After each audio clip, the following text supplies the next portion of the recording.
Bonjour à toutes et à tous, c'est Hermès, j'espère que vous allez bien. Bienvenue sur les rois du Bitcoin. Aujourd'hui, on va répondre à quelques questions de membres et de commentaires sur YouTube, notamment par rapport à un potentiel retracement sur le mois de décembre. Donc on le dit souvent, les bottoms se posent en hiver et les rallyes se font au printemps, mais j'aimerais qu'on l'aborde en ce vendredi.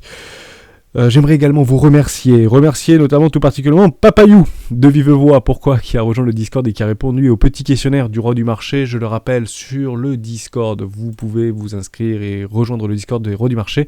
Le lien est en description. J'ai mis à l'intérieur un petit questionnaire, d'accord, pour essayer de mieux comprendre et mieux apprendre des membres de la communauté du Discord. Pour chaque question posée, il y a également la réponse me concernant. C'est complètement anonymisé, je récupère ni adresse mail et ni numéro de téléphone, bien évidemment, c'est totalement confidentiel. Il y a Fab Katoa et Bruce Lee qui avaient aussi répondu au petit questionnaire. Par contre, je les retrouve pas sur le Discord, donc peut-être que c'est pas exactement le même pseudonyme. Donc il y a Fab Kotao et Bruce Lee. Donc pour Fab Kotao, peut-être que c'est Fab, je ne sais pas. Me le dire en message privé, aucun problème. Et concernant Papayou, malheureusement, tu n'acceptes pas les messages en privé puisqu'on n'est pas amis sur le Discord. Désolé. Je te remercie de vive voix. Voilà pour ça. Également, sur les rois du marché, vous allez retrouver une documentation d'une stratégie des 4 rois que j'utilise moi depuis plusieurs années, qui m'offre d'excellents résultats sur le moyen et long terme.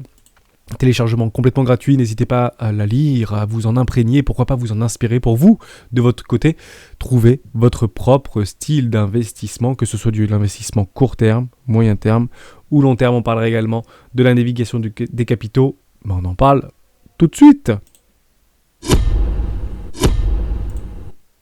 Alors je vous ai mis sur le S&P 500, pourquoi ? C'est très simple, c'est qu'on commence à arriver à la target que je vous avais parlé il y a quelques semaines de Goldman Sachs qui avait dit pour fin 2021 4800 points et la target de JP Morgan pour courant 2022 qu'on ira casser les 5000 points. J'ai une petite psychologie ou un biais psychologique par rapport à ces targets qui sont donnés plusieurs mois à l'avance par des grandes institutions financières, notamment américaines, qui sont extrêmement suivies par une grande partie de la population et par des investisseurs avérés ou débutants. Deux cas de figure. C'est très rare en fait qu'on vienne s'arrêter directement sur des targets de grandes banques. Soit elle est complètement pulvérisée et on rentre dans une phase de bulle, d'excès final ou d'euphorie extrême, de new paradigm sur les marchés financiers. On reprend régulièrement en fait les phases de psychologie sur le moyen long terme sur les rois du marché. Soit on ne les atteindra pas et on aura un crack éventuellement ou une correction plutôt profonde avant les 4800 points ou avant les 5000 points. Voilà, deux cas de figure. Est-ce qu'on le sait actuellement ? Qu'est-ce qu'on va faire ? Absolument pas. On va parler très rapidement aussi du Bitcoin. Très intéressant le Bitcoin. On a fait notre tracement un peu profond. Est-ce que c'est fini à l'heure où je vous parle ? On est à 60 500 $ concernant le Bitcoin. Mais sans rentrer dans le détail ou l'hyper-détail du Bitcoin, puisqu'on est toujours dans notre range actuellement, je vais vous le retracer très rapidement. Donc en fait, pour le moment, rien ne se passe malheureusement. Tant qu'on est dans un range, on peut rien faire, on ne fait strictement rien. On a un range, on va visiter le haut du range, on va visiter le bas du range, tout simplement. Donc on voit bien qu'on rebondit bien ici sur notre bas de range par rapport aux clôtures des bougies précédentes en daily. Le plus probable c'est quoi ? C'est de vendre le haut du range et d'acheter le bas du range, d'accord ? Et on peut rester là-dedans pendant plusieurs semaines avant de trouver une direction. Voilà. Bon, c'est un peu la machine à laver, parce qu'il y a quand même des grosses... on est sur les cryptoactifs, donc 10-12% de correction. Bon, c'est quand même assez régulier sur les marchés financiers. Pour les nouveaux venus, ça peut paraître impressionnant, on n'est pas sur le Forex. Mais c'est vrai que les cryptoactifs ont l'habitude d'avoir des retracements de 10-15% sur le Bitcoin, et puis 20, 25, voire 30% sur les cryptoactifs. C'est quelque chose de totalement normal et bon pour les marchés. Pourquoi c'est bon pour les marchés ? Parce que les marchés des cryptos sont extrêmement leveragés. Ils sont dominés par des dérivés, par des leviers qui sont relativement élevés. On a sur beaucoup d'exchanges la possibilité de faire du x20, du x50 ou du x100 par rapport à une position donnée. Et évidemment, on ne peut pas faire gagner tout le monde et encore moins les personnes qui sont en fort levier. Tous les jours, je partage ou j'essaye de partager sur le Discord de la part de Kingfisher. C'est un petit indicateur qui permet en fait de collecter les position de liquidation des traders engagés sur les perpétuels, sur les futurs en levier. Et on voit qu'il y a un cluster ici sur les 63 000 $ jusqu'à 70 000 $ à peu près, des clusters de short, donc des positions de vente en levier. Est-ce qu'on viendra les manger ou les liquider, ces gens-là ? Très probablement.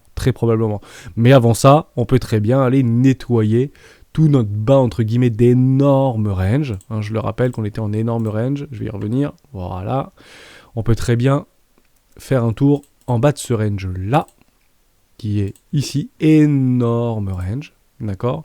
Alors pourquoi je le rappelle ? Puisque si on met le Bitcoin en fait non soumis à l'inflation, donc la valeur réelle du Bitcoin, nous n'avons pas cassé nos précédents plus haut ici. Je vous le remonte, on avait déjà parlé dans une précédente vidéo, moi j'utilise M2 parce que c'est plus simple, mais c'est pas le M2, c'est WM2, je sais plus quoi, SNS, pardon. Donc on voit bien qu'ici on n'avait pas clôturé, vous voyez, hein, sur notre précédent ATH ici, mais on n'a pas clôturé, ou on a peut-être clôturé de quelques dollars, mais on a bien rebondi sur le haut de notre range ici. Donc il n'est pas impossible qu'on vende le haut du range, on vend les hauts de range mais qui n'étaient que potentiels sur un top provisoire de marché. Le bas du range a été dessiné ici, donc on vend, on achète les bas, on vend les hauts et potentiellement on achète les bas du range. D'accord ? Donc pour l'instant, oui, ça peut être assez volatile pour le coup, c'est même impressionnant, je doute qu'on aille revoir ce bas de ce range. Pourquoi ? Parce qu'on a vu dans la vidéo d'hier qu'il y avait énormément d'ordres d'achat qui sont ici. Et je le dis et je le répète, si tout le monde veut acheter dans cette zone-là de rechargement d'achat moyen terme, le cours n'ira probablement pas. Ou, à l'inverse, il ira le pulvériser. Je m'explique. S'il y a beaucoup d'ordres d'achat ici, on ne peut pas en fait faire gagner tout le monde. On est d'accord. Donc si on vient jusqu'à filer ces ordres-là et qu'on vient et on commence à travailler dans cette zone-là, le plus probable, c'est qu'on aille faire un nouveau plus bas. Pourquoi ? Parce que on ne peut pas malheureusement faire gagner tout le monde. Tout simplement. Ce sera difficile à accepter, mais à mon avis, si on commence à rentrer dans cette phase-là de dynamique baissière à court terme, le plus probable, c'est que tous les retracements seront des occasions pour shorter ce marché. Tout simplement. Néanmoins, tant qu'on ne vient pas casser, ici les 42 000, je crois, dollars, je vais revenir sur le hors inflation, sur l'inflationniste, en dessous des 39 700 $, la dynamique reste long terme, haussière, totalement bullish, point. Voilà, point, c'est bullish, aucun problème. J'aimerais vous parler un petit peu de la navigation des capitaux.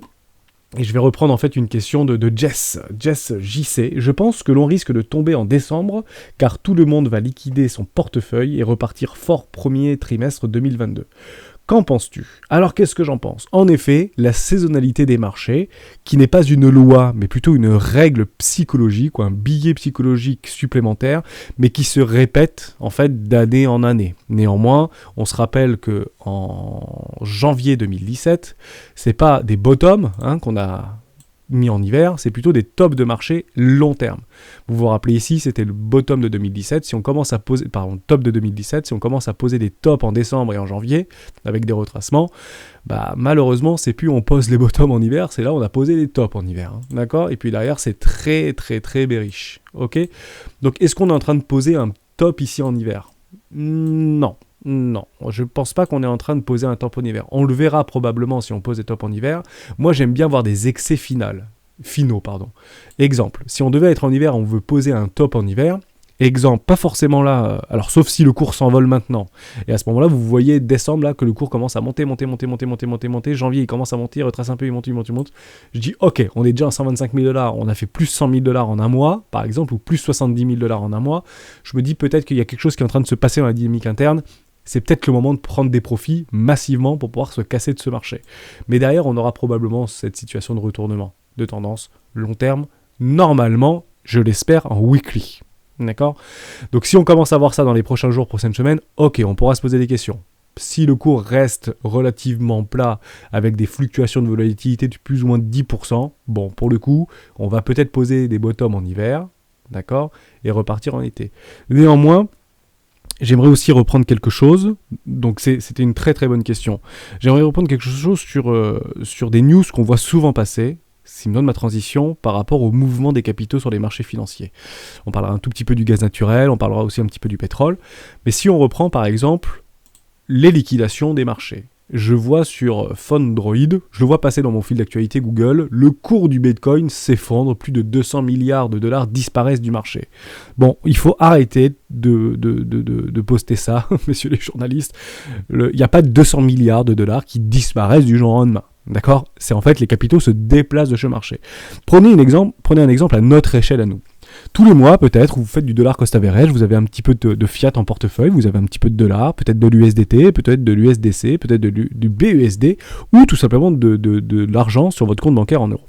Et peut-être que tous les mois, ou tous les ans, ou tous les 6 mois, ou toutes les semaines, vous mettez un petit peu d'argent sur les échangeurs, sur des gyros, sur vos actions, ou sur Binance, FTX, etc. La vraie question à se poser, c'est est-ce que il vous arrive fréquemment de cash out votre cash? Exemple, vous allez rentrer sur le marché en décembre, vous faites une petite plus-value de 20 ou 30 ou 40%, est-ce que derrière, vous allez tout de suite retirer votre argent du marché? Posez-vous la question. En réalité, on s'aperçoit que l'argent sort très rarement des marchés financiers. L'objectif, c'est pas de prendre... On n'est pas au casino sur les marchés financiers, surtout pour les investisseurs moyen-long terme. En fait, on mise sur le temps et sur l'avenir. En fait, on va réinjecter nos plus-values, on va réinjecter nos bénéfices. On va sortir sur des prises de profit qui sont clairement définies à l'avance. Et nous, chez les rois du Bitcoin, on utilise des retracements d'extension Fibonacci, que je reprends sur les 20 premières vidéos des rois du Bitcoin. D'ailleurs, si vous voulez aller les voir, n'hésitez pas, ou dans la documentation, bien évidemment. Mais il faut vraiment partir du principe qu'en fait, peu d'investisseurs et peu de portefeuilles cash out leur portefeuille dans la globalité ou dans la grande majorité des cas ne qu'ajoute qu'une toute petite fraction de leur portefeuille. En somme, on investit des petites fractions de notre portefeuille, de notre capital, mais on va cash out pour payer des frais, pour payer les impôts, pour payer les taxes, qu'une toute petite partie également de notre capital en gain ou en perte. Ça me donne quelque chose que je voulais vous montrer. Et ça, c'est super intéressant et je ne sais pas pourquoi je ne vous l'avais pas montré avant. Ici, vous avez le cours du Bitcoin, j'ai mis en 3 jours parce que c'est plus visible, d'accord? On aurait pu rester en daily ou se mettre en weekly. Donc vous voyez, ici ça monte, ça descend, petit retracement et derrière ça remonte. Et bien je vous ai mis en parallèle, par rapport à la capitalisation totale, de la dominance de l'USDT. D'accord? Donc c'est les capitaux qui vont naviguer entre les altcoins, ok, du marché total des cryptoactifs, et l'USDT, qui est actuellement, à mon sens, le stablecoin le plus utilisé actuellement sur les échangeurs et le plus répandu. Qu'on aime ou qu'on n'aime pas l'USDT, peu importe. L'objectif, c'est juste de se dire, c'est aujourd'hui celui-ci qui est le plus utilisé. Et c'est fort d'enseignement. On s'explique et je vous explique. Donc il est parfaitement corrélé. On le voit à partir de 2018, donc à mon avis il a été listé en 2018. Donc on voit qu'ici, d'accord, le cours se latéralise. Par contre, l'USDT, en fait, on voit qu'il augmente. Ça veut dire quoi? Ça veut dire qu'il y a peut-être des gens qui continuent à prendre des profits ici sur le Bitcoin et c'est le cryptoactif, que ce soit sur les altcoins, sur Ethereum et sur toutes les petites cryptoactifs qui existaient déjà à ce moment-là, des petites assets, d'accord? Et on voit que l'USDT augmente. Après, il descend et on voit ici que ça craque. Et lorsque ça craque, je vais essayer de zoomer un peu plus. Peut-être qu'on essaiera de mieux le voir. Voilà. Je vais essayer de faire ça. Voilà. On voit ici là que ça craque au niveau du cours. Et qu'est-ce qu'on voit au niveau de l'USDT? On voit qu'il augmente fortement. Derrière, il stagne. Ici, le cours stagne. Derrière, le cours du Bitcoin remonte et l'USDT part du marché. Mais en fait, l'USDT, il part pas du marché. Il va pas dans notre portefeuille, sur notre compte Société Générale ou Boursorama Bank ou Fortunéo, j'en sais rien. En fait, il re-rentre sur les assets risqués, sur le Bitcoin. On voit ici après qu'il y a une forme de retracement, l'USDT réaugmente. Ici, on pose des bottoms, on pose des tops sur l'USDT. L'USDT descend, le Bitcoin remonte. Et là, on voit quelque chose de très intéressant. Ici, crack Covid, l'USDT explose. Littéralement. Donc, qu'est-ce qui se passe? Est-ce que l'argent, à ce moment-là, est sorti du marché? Est-ce qu'il y a $1 milliard qui a disparu des marchés financiers? Pas du tout. En fait, l'argent du Bitcoin est parti dans l'USDT ou dans les stablecoins. D'accord? Et on le voit très bien ici aussi. Ici, on voit qu'il y a un gros pic, un gros sell-off ici. Derrière, il est directement réinjecté et on voit que le cours réaugmente. Ok? L'USDT continue à descendre. Ici, le Bitcoin continue fortement à monter. Là, ça stagne. Et là, c'est intéressant de voir ça. Lorsque ça stagne ici, on voit que le cours range ici. Derrière, gros crack, l'USDT remonte. Ici, robust, grosse continuation haussière, l'USDT descend. Tout simplement. Voilà. Donc on voit que quand on pose des bottoms sur l'USDT, on pose des tops de marché sur le Bitcoin. Quand on pose des bottoms sur l'USDT, attention, peut-être qu'on pose des bottoms sur le Bitcoin. Et est-ce que ça va pas faire ça et que ceci va pas faire ça? Bonne question. Mais on voit très simplement, je vais juste vous l'effacer, on a une espèce de de range là sur l'USDT, c'est très drôle, en sachant qu'il y a quand même des nouvelles impressions du USDT actuellement, ça continue à imprimer massivement, d'accord? Non, on peut le voir un peu comme ça, vous voyez? On est dans un espèce de canal, donc le cours en fait range tout simplement. Donc c'est un énorme range, hein, on est bien d'accord. Mais techniquement, si on voit l'USDT continuer à remonter ici, bah, ça veut dire que l'argent des cryptoactifs s'enlève des cryptos pour aller dans l'USDT, dans les stablecoins, tout simplement. Donc, l'argent ne disparaît pas des marchés, au contraire, les capitaux rentrent sur ce marché, et on le voit sur la capitalisation totale du Bitcoin, qui est aujourd'hui un peu moins de 3000 milliards de dollars, d'accord? On ne le met pas sur notre compte bancaire, d'accord? Tout simplement. Je pensais que c'était important quand même de vous le préciser, ça. C'est fort d'enseignement. Et vous pouvez en fait voir la navigation des capitaux. Quand ça rentre dans le USDT, bah attention, ça veut peut-être dire que le cours est en train de retracer. Est-ce qu'on peut le prédire? Non, la réponse est non. En fait, on le subit. Ok? Voilà, tout simplement. Intéressant. Donc ça, c'était la première chose que je voulais vous montrer. Deuxième chose que je voulais vous montrer, c'est par rapport au cours des matières premières et notamment du gaz naturel. Bon, on parle de plus en plus dans les médias que le gaz naturel remonte pour se chauffer, pour refaire partir l'économie, etc. Il y a deux raisons à ça. La première raison, et je vais faire des réponses extrêmement simples, bêtes et disciplinées. Un, pour accompagner la transition écologique. On l'a vu avec la COP26.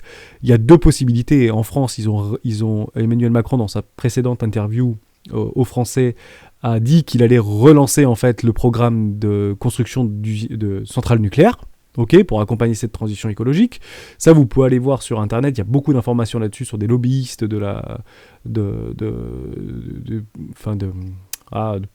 c'est pas pour le nucléaire, mais grosso modo, on peut pas mettre en place une transition écologique sans passer par le nucléaire, et ça, il y a beaucoup de lobbies qui vous l'expliquent, vous le démontrent et vous l'expliquent assez simplement sur Internet. Est-ce que c'est vrai ou est-ce que c'est faux? Peu importe, tout est bon à prendre. À vous de faire la part des choses, bien évidemment. Néanmoins, au niveau de cette augmentation du gaz, est-ce que c'est déjà arrivé dans le passé? Oui, c'est déjà arrivé dans le passé, évidemment. Souvent, en fait, les pics du gaz, bah, c'est parfois pendant les bulles en fait, financières. Hein. D'ailleurs, il y avait une énorme explosion du gaz en 2008, avant que tout s'effondre. Pareil pour le pétrole. On a déjà vu du gaz dans les années 2000, entre les années 96 et 2000, à plus de 14 $. D'accord, 14 ou 15 $. Donc on y est encore loin. Actuellement, on est sur les 4-5 $. Donc oui, on a fait plus 100% par rapport au début de l'année ou par rapport à un an en arrière. Oui, est-ce que c'est normal? Oui, c'est normal. Aujourd'hui, quand les marchés en fait sont euphoriques et quand il y a beaucoup de capitaux qui rentrent dans les marchés, en fait, pour anticiper cette hausse de profit, on est obligé de consommer plus d'énergie. En fait, croissance est corrélée à énergie, énergie est corrélée à prix. D'accord? Donc plus il y a de la croissance, plus il faut consommer de l'énergie et plus les prix des actifs peuvent augmenter. L'argent en fait se déplace par rapport à ces matières-là. Quand les marchés s'effondrent, bah souvent les matières premières s'effondrent parce qu'il y a moins besoin de gaz, moins besoin d'électricité, moins besoin de charbon, moins besoin de tout ce que vous voulez. D'accord? Donc les argents se déplacent en permanence dans ce sens-là. Très intéressant aussi, ça c'est un petit FUD, hein. Il faut écouter les grands monsieur, hein, comme Warren Buffett par exemple. Bizarrement, lui, ça fait depuis le mois de juin qu'il a dit j'ai été très surpris de l'augmentation des marchés financiers, je ne pensais pas que les États allaient autant se réunir par rapport à la crise du Covid, bravo, j'ai loupé le train. Donc grosso modo, il a avoué que Warren Buffett avait loupé le train sur les marchés financiers. Par contre, il a bien compris qu'il allait passer un truc, mais à une bombe à retardement sur l'augmentation des matières premières, notamment du gaz, d'accord? Parce que lui, il était dans le bateau, il avait racheté une énorme acquisition pour plus de 10 milliards de dollars, par rapport à, je sais plus comment ça s'appelle, American Dominion Energy. Super. Donc il avait dit qu'il investissait massivement, une petite fraction de son capital de plusieurs milliards de dollars dans le gaz naturel. Bah bizarrement, il commence à se faire payer notre ami Warren. Voilà. Est-ce qu'il savait quelque chose?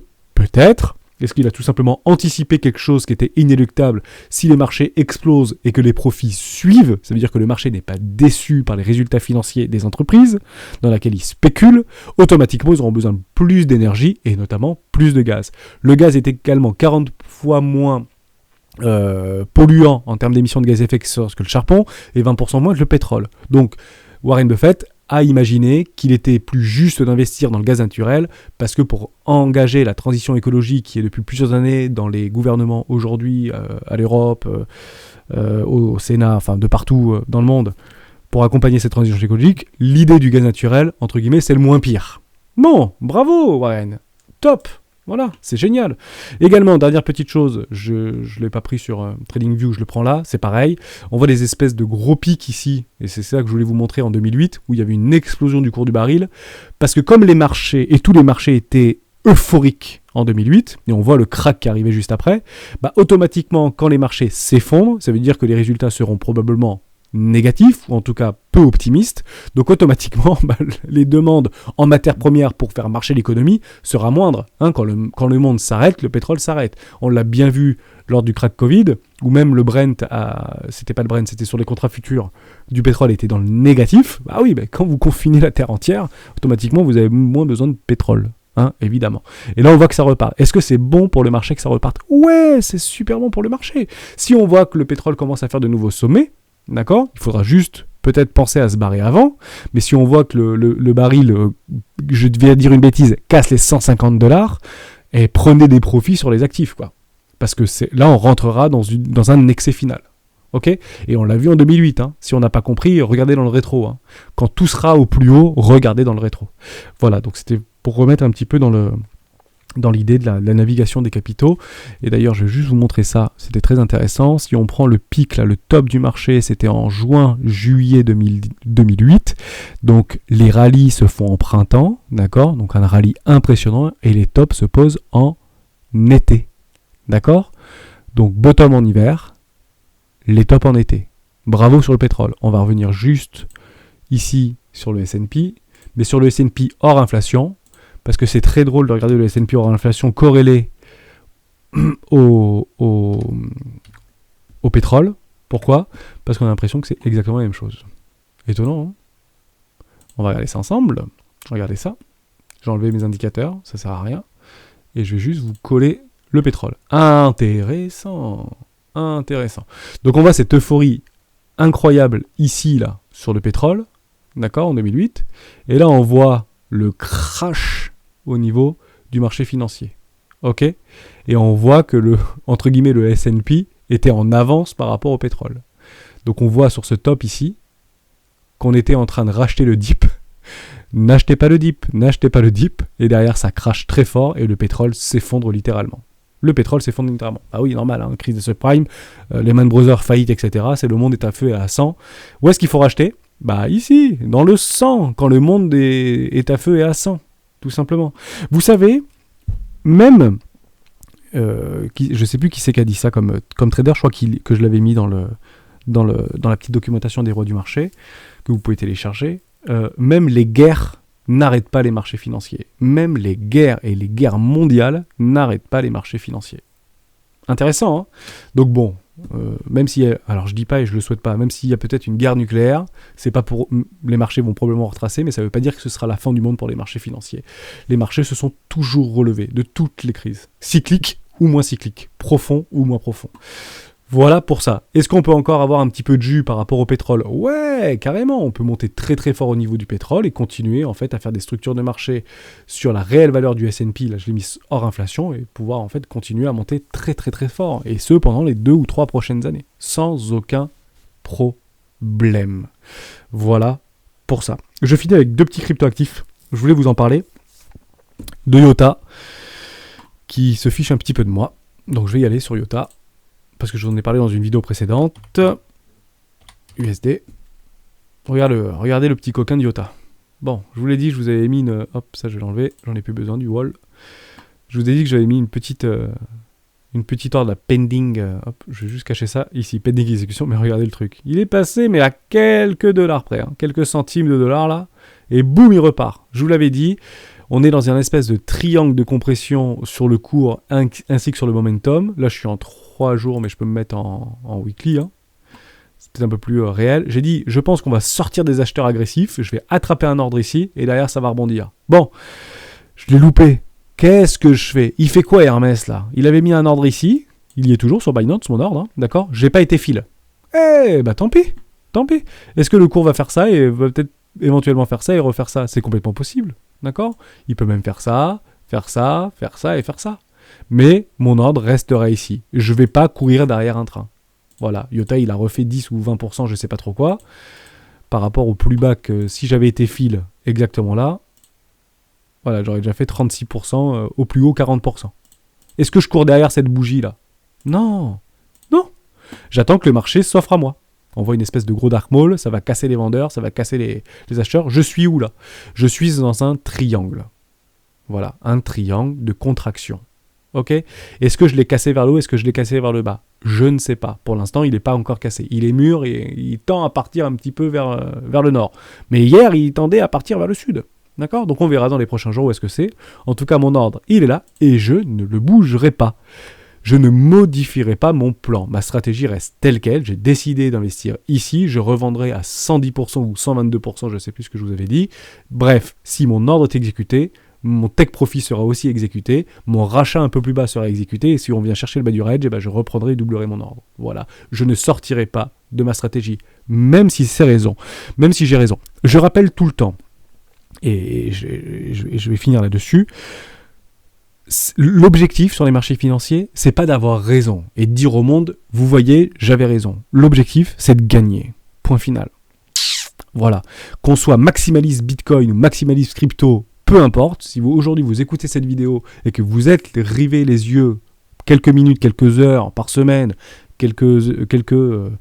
voire de nombreuses heures par jour, l'objectif c'est pas d'avoir raison, l'objectif c'est de gagner, tout simplement. Et pour gagner, moi je connais une recette magique qui s'appelle suivre son plan coûte que coûte.